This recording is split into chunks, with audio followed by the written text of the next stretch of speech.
everyone. I'd like to go ahead and call our meeting to order this morning. We'll go ahead and begin with the Pledge of Allegiance. That will be led by Commissioner Davia. Pledge allegiance to the flag of the United States of America and to the republic for which it stands, one nation, under God, indivisible, with liberty and justice for all.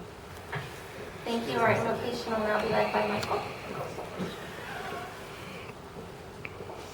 We thank you for allowing every single person in this room to arrive here safely today, having not been able to see 6 feet in front of our faces on the way to work. So that means a lot to us. The big thing that I am thankful for right now, for you, God, is that there is a lot of heartbreak in all of our positions, and you allow us to carry on and continue doing good in the face of so much bad. So please continue giving us the strength to be here and do our duty and make this world a better place. Amen. Thank you so much.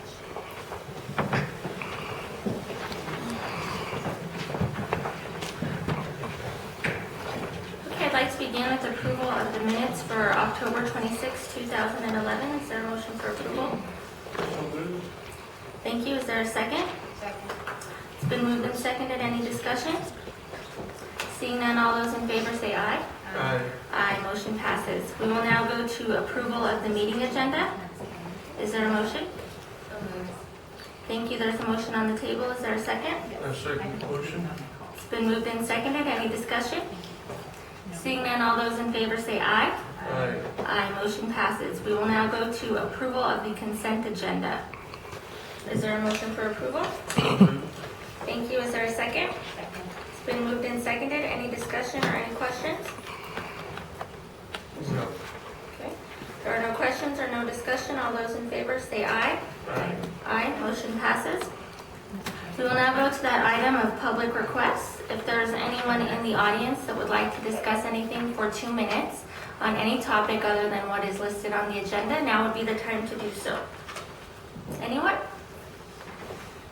Okay. Well, I do thank everyone for being here. So now we will go on to the public hearing, and it's scheduled for 9, so we are well in time to go ahead and get started with that. Request from Cibola Greenworks LLC for the establishment of a special use district to develop a solar power electricity generating facility, and it goes forward with the legal description and ends in lands of Rye. So we will begin with that. We do have counsel on the phone. Good morning. Thank you for being here, Dennis. We're lucky to have you, so we appreciate you being here. So what we'll do is we'll go ahead and begin with the public hearing. We will begin with the presentation by Cibola Greenworks, and after that I will make sure that enough time is given to anyone in opposition of anything that has been presented, and I will give enough time for each side to speak. Each person will be given no more than 5 minutes to go ahead and discuss any opposition. The presentation itself, you can go ahead and you're free to provide us with the presentation at your length, and then comment afterwards will be limited to 5 minutes, okay? So who will be presenting that this morning? Yes, sir.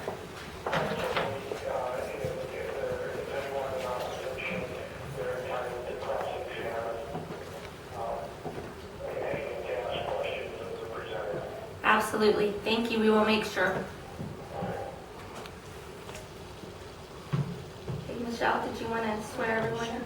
Yeah. You need to state your name, please, for the record. Myra P. Gracia. Okay, and raise your right hand. Do you swear to tell the truth, the whole truth, and nothing but the truth?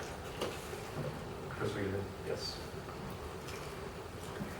Madam Chair, Commissioners, thank you very much for this opportunity. I wanted to introduce the Silverado project, the Cibola Works, which is the project name for the Torrance County area. This is Chris Wiedemann, the land manager that identified the property, and he did the presentation as well to the Planning and Zoning Commission as well.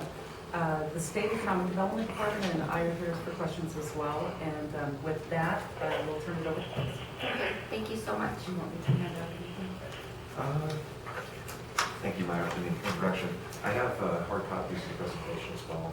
Okay. Looks like you guys may have something similar. Okay, yeah, that's from planning and zoning. That's very similar. Okay. If there's anyone in the audience that would like to look at those, you can pass them to those in the audience. I have a laptop I can use the projector, or we can just do it verbally, your choice. I have enough copies just about to distribute probably. Let me come back. If we have enough copies, we can go ahead and go forward. If we don't, then we can pause and set up your projector. Is there anyone in the audience that would like a copy? Go ahead and raise your hand. 1, 2, 3, 4, 5. Do you have 7 copies? Yes, we do have 7. Okay. Perfect, so we have just enough. Okay. I have a supplement I'll hand out to the commission as well.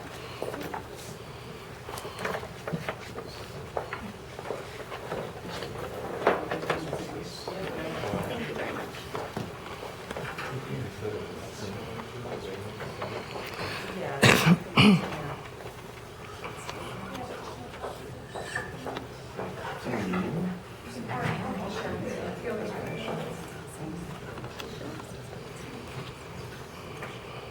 Well, thank you for being here. Go ahead and start as soon as you're ready. Yeah, thank you. I want to thank the commission for giving Silverado the opportunity to speak today. Absolutely. As Myra mentioned, I'm Chris Needham, and I manage Silverado's land and permitting efforts. So let's see here. Just kind of a brief overview on Silverado Power. We are a utility-scale solar photovoltaic developer. We're located in San Francisco, and we develop large-scale solar projects throughout the Southwest United States. We have an extensive portfolio in California, as well as Arizona and New Mexico. Excuse my voice this morning, by the way. I think the dry air of New Mexico is catching up to me. Silverado is partnered with Marford. Marford is a Portuguese EPC, and essentially what they do, they have a sort of a traditional EPC business in Portugal. They also have a solar component that builds over 150 megawatts a year of solar PV installations. So they've been a great partner for us. They've been a very hands-off partner. It's more of a kind of a funding relationship, and we've been able to leverage each other's respective experience. So it's been a very positive relationship. We have 100 megawatts that we won in SCE's Renewable Standard Contract solicitation in 2010. Which is the largest chunk of that solicitation won by any single developer. It was kind of a big indication of Silverado's credibility and a good way to kind of come onto the scene.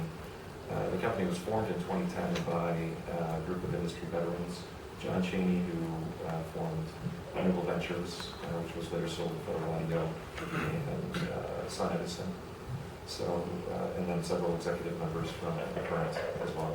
So just a great team, and we've been having great success in California, and we're excited to bring that to bear in Mexico as well. The second page of the presentation has some images of, it's more just kind of a description of the various projects that Silverado Management has been involved in. We have the SCE 100 megawatts allotment, 50 megawatts in late-stage development. John Cheney was involved in the Nellis project, one of the first sort of utility-scale projects in North America, as well as several large Macy's rooftop installations, Denver Airport's 2 megawatt project, and Bolthouse Farms, which was, I believe, the first utility-scale project in California. So really a good kind of cross-section of large-scale projects in the U.S. The next slide kind of outlines our site selection process. I mean, really, it's sort of, I guess it's been kind of an iterative process for Silverado. You know, we've learned from the mistakes of other developers. Some people like to come in and just kind of put a project wherever there is a substation, a transmission line, and kind of disregard biological issues, cultural issues. And we find that identifying those before even going to the trouble of negotiating loan contracts, they've secured for everybody and expedites the process. So, we do preliminary studies on biological issues, cultural issues. Obviously we need to be next to transmission infrastructure. That's one of the reasons that we came here to Estancia, to the county, is because we identified a substation with suitable capacity. So, but beyond that, it's just sort of a matter of identifying the fatal flaws and avoiding them. So, which we think we've done on this site. The next slide is an overview of the project itself. And there's actually a map on the following slide that will give you a better indication of where it's at. It's 160 acres of previously disturbed land. It is currently has a pivot on it, although I don't believe it's been farmed the past year, but it has been intensively farmed for a long period of time. The facility itself will be a 50 megawatt facility. Will interconnect at the Estancia substation, which is a quarter of a mile from the site. We are anticipating approximately 160 jobs at peak construction. Silverado estimates roughly 85% of those jobs will come from the local workforce. And as stated, we haven't identified any environmental impacts on site. The next slide is kind of an overview of Silverado's technology and how we implement it. We've left the application open for either fixed tilt or tracking technology. So either way, the panels do not exceed 14 feet in height. They probably come in closer to 7 to 10 feet. So pretty low visual profile. It's a pole-mounted system, meaning very little site impact, very little grading required, very little water needed. Once the site is operational, the only water required will be for O&M, for panel cleaning, essentially, which will be 1 to 2 times a year. No noise generation. If it's a fixed tilt system, there are no moving parts. Tracking would be, again, silent. So, really just a very quiet neighbor, we like to say. And as I mentioned, with the construction jobs, we're estimating approximately 85% here locally. We have had some preliminary discussions with local colleges and community colleges to identify education programs, training programs that could train out the local workforce to participate in the construction. That's something that we are actively working on as well. The next slide, kind of just a general overview. This is more just sort of to show the rendering of the project, just to kind of reiterate some of the previous points. The next slide shows a plat of the project. You can see Estancia to the southeast. The yellow triangle indicates the substation. It's very close to the project site, obviously. It's at the intersection of County Road 8046 and County Road 8051. The following slide is an overview of the project layout. So typically it'll be 2 megawatt blocks, 1.5 to 2 megawatt blocks of arrays with fixed tilt tracking. The schematic details on the right side indicate fixed tilt configuration. But this is basically the layout. I mean, it's a field of solar panels. There will be a small substation on both west corner, which will transform the electricity generated by the panels to the 115 kV voltage to plug into the system. As far as permitting processes go, obviously the project requires a special use district, state building permits, and of course will be in compliance with all biological and cultural studies, including requirements at the federal level.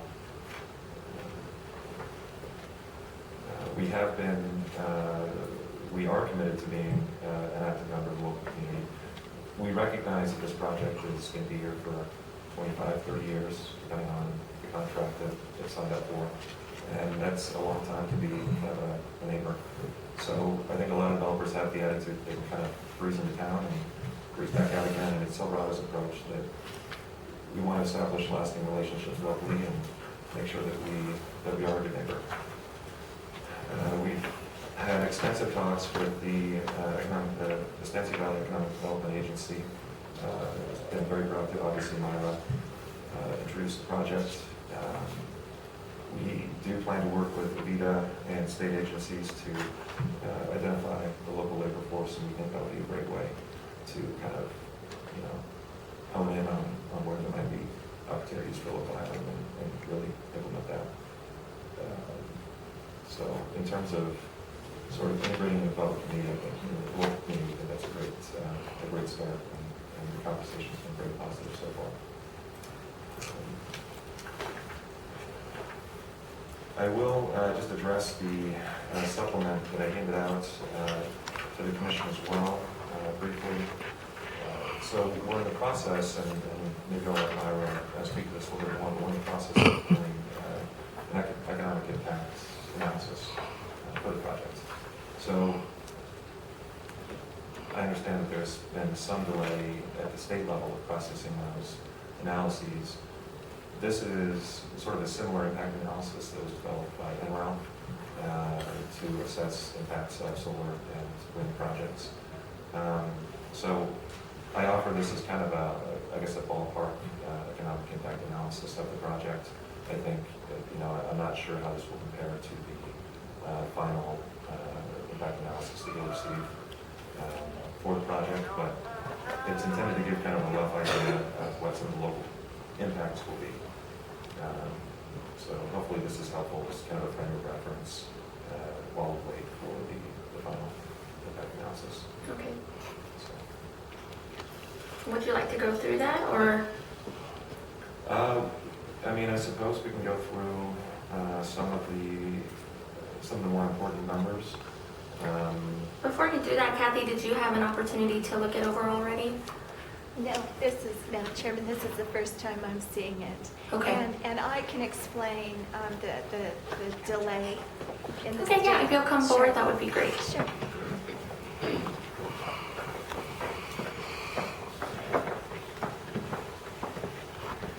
Please state your name for the record. Please raise your right hand. Do you swear that the testimony you're going to give today is the truth, the whole truth, and nothing but the truth? I do. Madam Chairman, members of the Commission, I work for the Economic Development Department, and we have for many, many years provided a service to our smaller communities, and that service is that we have contracted with a consultant out of Texas, and this consultant provides impact analysis and cost-benefit analysis for our smaller communities. Communities like Albuquerque, they have money and they go contract with the University of New Mexico and do testing analysis. We as an agency provide that service for our smaller communities. And the information will be similar to what you're seeing, but it'll be more in depth. They're 10 to 15 pages long. The delay is that all contracts that state agencies have engaged in are being reviewed by the Department of Finance and Administration. This is something that this administration is doing. They're reviewing contracts, which is absolutely fine. So we are anticipating that this contract will be approved within the next week. We will enter into an agreement with this consultant, and this project is a priority project. It's first in line. Okay, So that's an explanation of the delay. As soon as we have that contract, we will get this one done and get that information to you. Okay, thank you, Kathy. We appreciate that. Well, why don't we wait then, and then what we'll do is when we get that report, we can kind of look at both of the numbers and compare them before we do our final approvals or disapprovals, depending on everything that we gather from the information today. So we will make that a point of record, and we can refer to that when we get the state's report as well. Is that okay with those at the table? Okay. All right, go ahead and continue. Thank you. I guess that pretty much concludes the presentation. I will mention as well, we're working with the VITA to identify state and local incentive programs that could benefit the project. It's kind of an ongoing process, but it's something we're certainly open to. So, Okay. but with that, I think I'll conclude the presentation. All right, well, thank you, Chris. We appreciate your presentation and your interest in our county. We're now at the table for questions. Are there any questions from the commission? During construction, I'm not for sure what kind of loads you're going to be carrying in on the county roads, but I can expect probably some deterioration of the roads and different things coming in. And do you guys plan on maintaining those roads during construction and keeping them up to par? We do. Okay. We do. Yeah, and certainly, I mean, the roads will have to be improved if need be to handle the additional load. Okay, good. So, yeah, absolutely. Great. Chris, I did see that that was also a question that was asked of you during the Planning and Zoning Commission meetings. And also your same response was noted in the record that you would be willing to work on the roads and make sure that they did meet our county specifications. Have you identified who you would meet with in our road department or anything like that? Because we would want to absolutely make sure that that's documented and that those meetings would be set up. Absolutely. We have not identified that person yet. I believe that'll be part of the traffic impact study that'll be conducted as part of the final building permit approval. So I can certainly relay that information when that meeting is scheduled. Okay. Great. Commissioner Tapia, do you have any questions? So as I was looking over pretty much all of the information that was submitted to us, a lot of great work, of course, was always done by our Planning and Zoning Commission because they ask all the hard questions before it gets here, and certainly Avita and Kathy with the state do a lot before it gets to us. So this is basically a waterless project. There's not a lot of water involved in this at all. Basically, just I saw it mentioned the dust control when you're actually doing the construction of the project. And really, not a lot of cleaning has to be done, really just to keep the dust off the panels. And so do you want to explain anything as far as water? Because that is one of our most precious resources in our county. So for the record, for the people that are in the audience that may not know or have had the opportunity to read the documents like we have, can you briefly discuss that, please? Yeah, absolutely. So the water use of the project, as you mentioned, is minimal compared to an agricultural application near a given pasture. I would estimate maybe 100 acre feet per year would be used for an ag application. This project is estimated to use roughly 2.4 acre feet per year for cleaning and cleaning only. There's no operational need for water, so it's really just a maintenance use. So really quite low in comparison to other uses locally, and the water will come from the site, so it will be self-contained. So. Okay. And you did mention in your report that the maintenance of the panels would be done by hiring local people to do that cleaning. Did you identify maybe 6 people for that, or could you discuss that briefly? Yeah, we have not identified the local contractors that we use. It's really never too early to have that conversation. I think what we discussed at the P&Z meeting was essentially the program is required to train employees up for that sort of an application. Take 6 months, maybe a year at most. So actually, kind of an important point to bring up is currently the expected online date for the project is 2013, December 2013. So there is a window between now and the actual start of construction, within which we expect to be able to work with local schools and training programs to make sure that there are employees with the skills needed to do those jobs. Also in the packet that was provided, it was identified where is the energy is not going to be stored. It's going to go immediately into the grid. Could you kind of explain that process and who you have identified to use up that energy, and kind of what is the purpose of the project? What is the bigger picture? Who will it benefit, and what will the local benefit be to our county? Yeah, that's a great question. So kind of the big picture, I guess, to step back, the reason that Silverado identified New Mexico for its development efforts, it was a response to a solicitation program from PNM, the utility here in the area. New Mexico has a renewable portfolio standard. Utilities are required to procure a certain amount of energy from renewable resources to meet that goal. And so PNM opened up a program to receive solicitations from developers for projects. So that spurred our interest in the area. The power is being marketed to PNM. It'll be ultimately purchased by PNM. It'll stay in the state. It's not being marketed out of state. And the immediate local benefits, it would serve the local estancia, Torrance County load. There is no storage, as you pointed out. It's basically produced and goes right into the grid.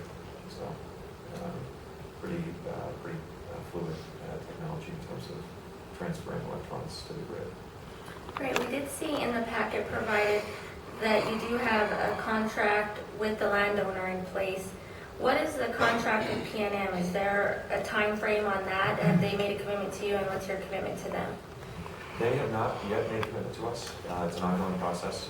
And I'm not allowed to get too far into details on that. It's protected by confidentiality, but I can say that we're actively marketing the project to them, and we are optimistic that we'll be able to come to an agreement with them. So it is an ongoing process. The agreement with the landowner is an option agreement. So we haven't purchased the property.